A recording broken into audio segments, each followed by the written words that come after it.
Yeah,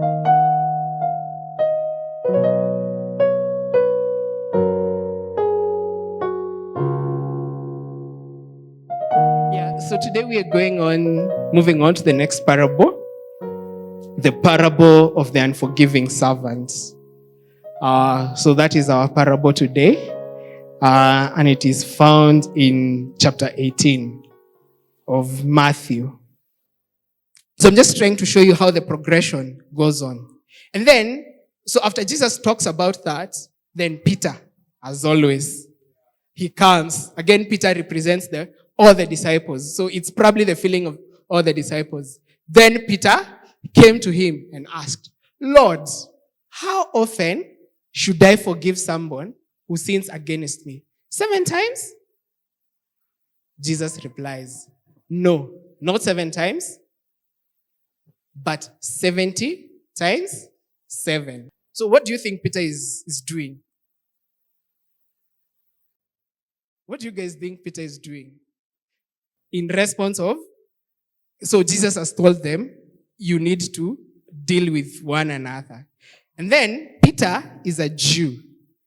So in the Jewish world, it is almost kind of generally accepted, you forgive a person 3 times. So, in fact, he thinks probably he's better when he says 7 times. Because that's the generally accepted way of treating with offenders in the Jewish world. And we can deal with that, especially next Sunday. So Peter probably thinks he's doing well 7 times. But what is Jesus' response? 70 times 7. Do you think that is 490? So I know your version probably says 77. So probably the other version says 490, 70 times 7, 490. Zingine zinasema 77. But really, it's not about how many times. What Jesus is saying, you simply have to forgive them unlimited times. So in fact, he's telling Peter, if you're keeping a record of how many times you are forgiven, you're already missing the point. You're already missing what I am saying. You're not behaving as you're expected to behave as a disciple of Jesus. Because actually, you're supposed to be forgiving unconditionally without keeping a record. And therefore, Jesus tells the parable. So this is where now the parable comes in. Let's read it. Okay, let's pay attention to the parable. Therefore, the kingdom of heaven can be compared to a king who decided to bring his accounts up to date with servants who had borrowed money from him. In the process, his debtors were brought in who owed him millions of dollars. It's not very helpful there, but we can deal with it. He couldn't pay, so his master ordered that he be sold along with his wife, his children, and everything he owned to pay the debts. But the man fell down before his master and begged him, please be patient with me and I will pay it all. Then his master was filled with pity for him, and he released him and forgave his debts. But when the man left the king, he went to a fellow servant who owed him a few $1,000s. He grabbed him by the throat and demanded instant payment. His fellow servant fell down before him and begged for a little more time. Be patient with me, and I will pay it, he pleaded. But his creditor wouldn't wait. He had the man arrested and put in prison until the debt could be paid in full. When some of the servants saw this, they were very upset. They went to the king and told him everything that had happened. Then the king called in the man he had forgiven and said, you evil servant, I forgave you that tremendous debt because you pleaded with me. Shouldn't you have mercy on your fellow servant, just as I had mercy on you?" Then the angry king sent the man to prison to be tortured until he had paid his entire debt. That's what my heavenly Father will do to you if you refuse to forgive your brothers and sisters from your heart. Yeah? Tricky. Tricky sana. Haya, switch to net. So this is the parable. The parable has three main characters. Who? The king. Are we together? The king, servant A. So NLT uses man, but they're servants. So servant A, and then the other, servant B. Yes, so I've named them the king, servant A, and then servant B. So the king decides to settle his debts. So I probably think, again, what happens in the business world, every business has an end of year where you close the year, you do an analysis of how much money you have made, what are your losses, who owes you. So you, at the end of the year, you have to bring your accounts to order before the auditors come and they audit before you are taken to the board. So it's probably an estimation. I'm just using my imagination. Probably the king was probably doing that. So he needed to bring his accounts to order. So it's end of year. He needs to determine how much money have I made, how much losses have I made, who owes me, who do I owe. And out of that, he comes across a servant who owes him, according to NLT, $1 million. Okay? But we need to see what net says. The man owed him 10,000 talents. So the servant A owed the king how much? 10,000 talents. Let's use a net for now. And then we can switch to NLT. I'll show you why. 10,000 talents.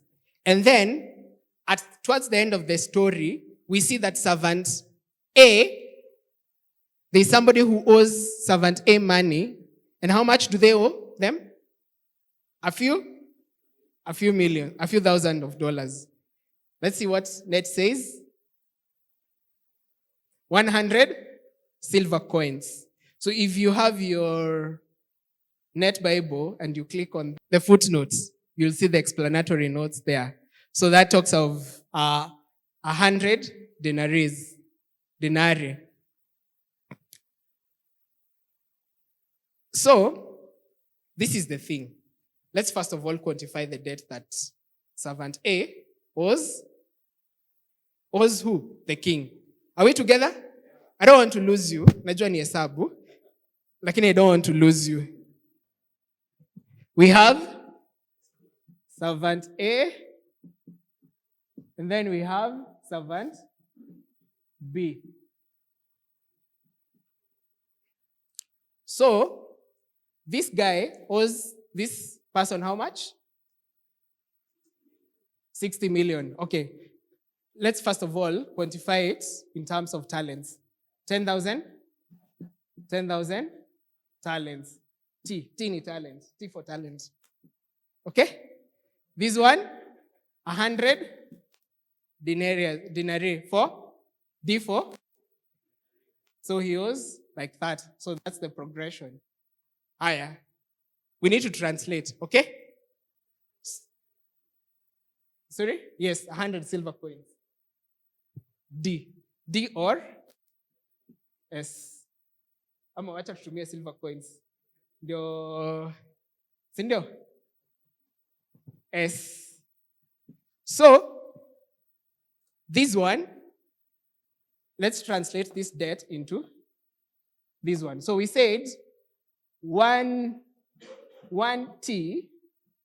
is equals to 6,000 S. Good students. So how much is 10,000 talents? S. Are we together? Okay. Can we bring it to our context? In the Kenyan context.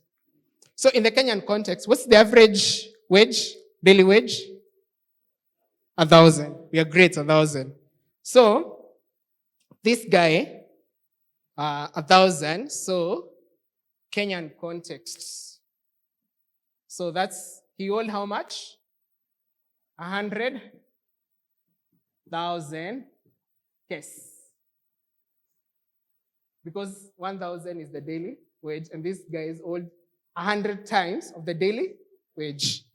And then this guy owes the king how much? 60 billion. So he owed 60 billion. So this is an annual age in Kenya, like an annual salary in Kenya for somebody earning 1,000, assuming they are working every day of the year. So that's 365,000, isn't it? So that's the amount of money they are making. So that means this guy needed how many years? Divide 60 billion by 365. Your calculators? 164,000 years. 164? Okay, let's just 164. Okay, we don't have to write the other. So it's 164K years. 165. Let's round off. You need to see the value of the debt, because that's what Jesus is doing in this parable. So in fact, it's not 1 year, it's 3 months. 3 months atakuwa amelipa hii pesa. Because 1,000 times 30 times 3. Atakuwa amelipa hiyo pesa. This one cannot even pay the debt for all those years. Yep. So, and Jesus is telling the story. He intentionally picks that amount for this servant A, the 10,000 talent. Let me tell you something about the culture then of those days. Remember, these stories are being told to guys then, and they know the context, as we don't know. So we need to think about kidogo about the context. So, the talents, this T here, in that ancient, that culture that Jesus is born in and he's talking to, the guys that he's talking to, their culture, this is the highest denomination. What's our highest denomination in Kenya? 1,000. Sindio? Yes, we need to move together. This was the highest denomination. And then, in the Greek language, 10,000 was the highest value that you could write. So there was nothing beyond this 10,000. Ilikuwa inaitwa myriad. So 10K was a myriad. So there was nothing like 100,000, like 112,000. So if you have like, let's say 120K, you say 12 myriads. I hope that's the spelling. So this is the highest. So both the highest denomination and the highest number you can think of. So Jesus' point is the servant owed the king an immeasurable amount of debt. So that's the point. Don't get lost in these 60 billions and everything. So Jesus is telling these guys, this servant had accumulated a debt that was immeasurable. You could not quantify that debt. So that is what the king will forgive this servant.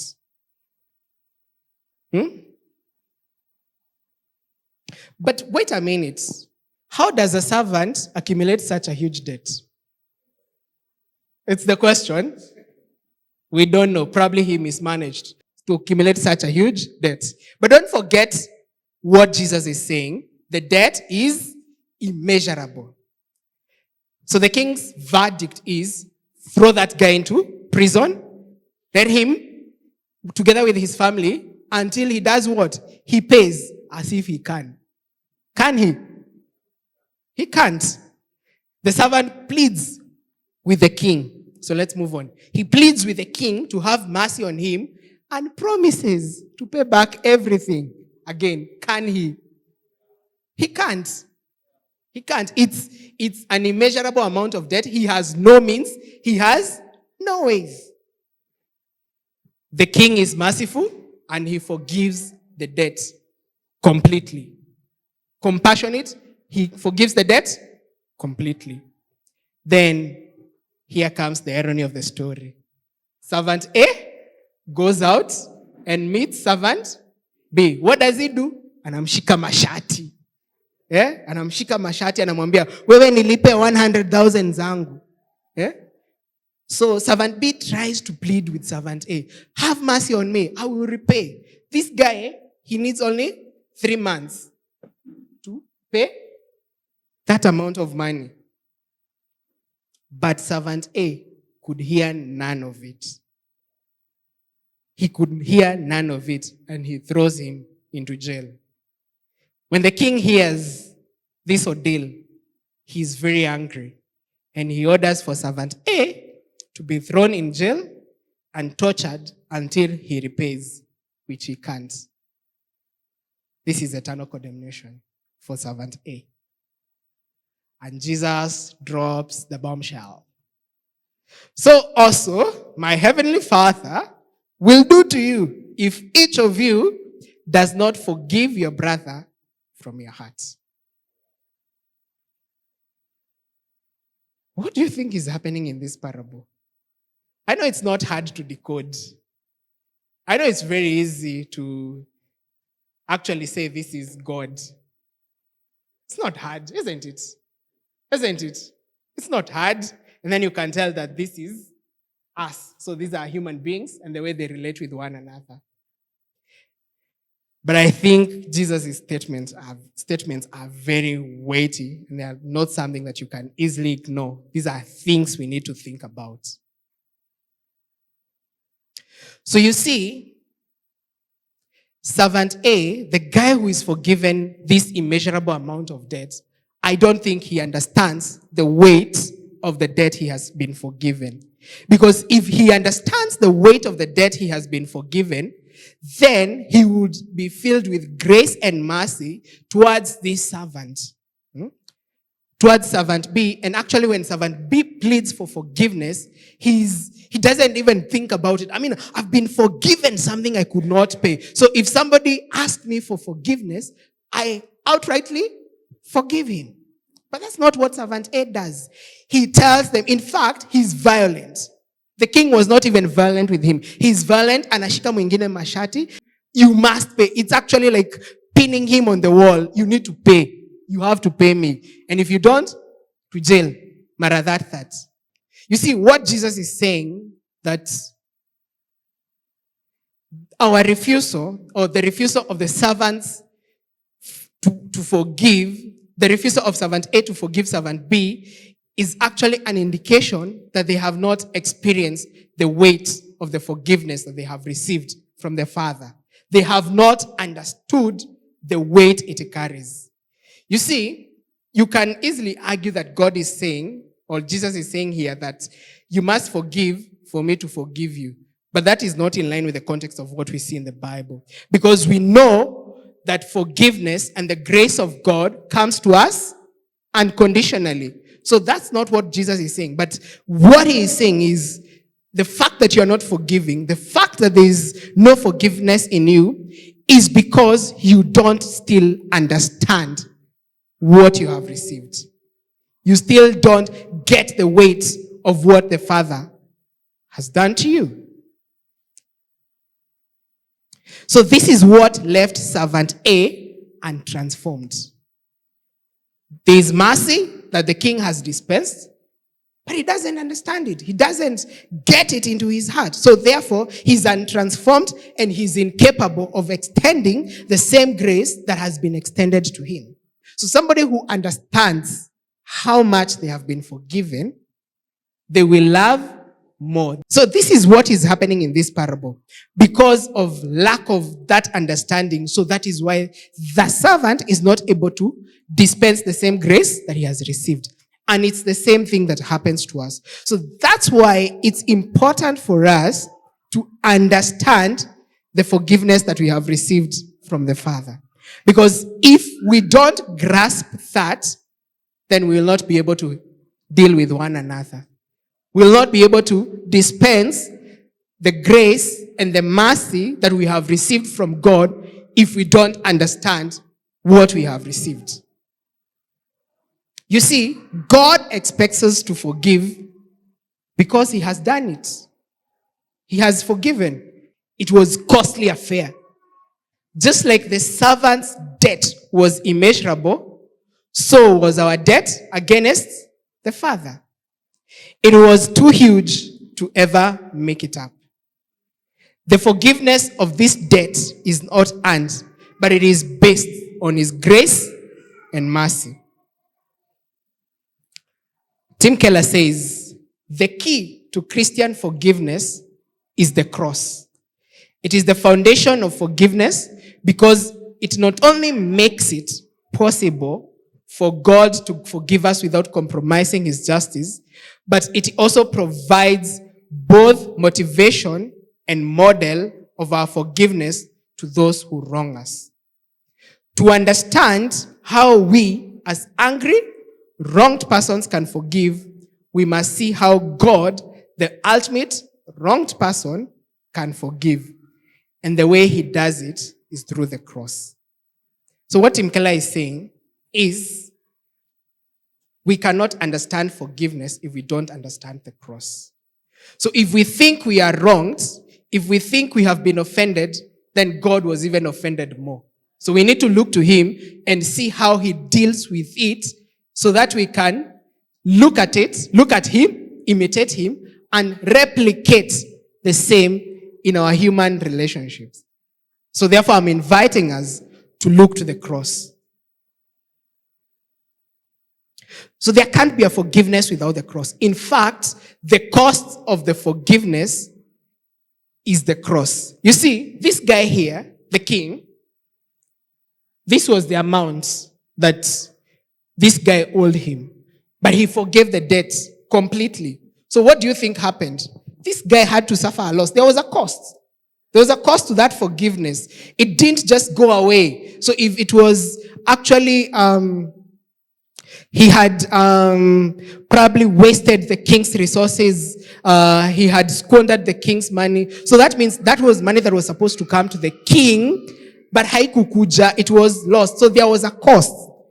And it's the same thing even when it comes to the forgiveness that we have received from God. It has a cost, and that cost is the cross.